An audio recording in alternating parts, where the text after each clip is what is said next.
કે ગુપ્ત જ્ઞાન સંભળાવું સાંભળ, જ્ઞાન દઈ હે સખે, ધૂણો ક્યારે ધખે, સ્વયં ચડે તું ગોટે, સ્વયં ચડે તું ગોટે, એવા જટિલ કાવ્ય જો લખે, ધૂણો ત્યારે એરંડિયું પીધાની પળનો પડી શકે છે ફોટો, મુખ મુદ્રા ગંભીર રાખ તો કવિ બને તું મોટો,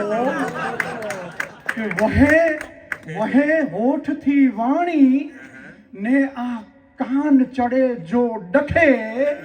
ધૂણો ત્યારે ગામ થાય પણ ઉતારવી નહીં, વિદ્વત્તાની કોટી કે આભા ઠાંસી ભરે ફરે, જટ પદવી પામે મોટી, કે અન્ય કવિના કવન સાંભળી મુખમર કેના રખે, ધૂણો ત્યારે ડખે.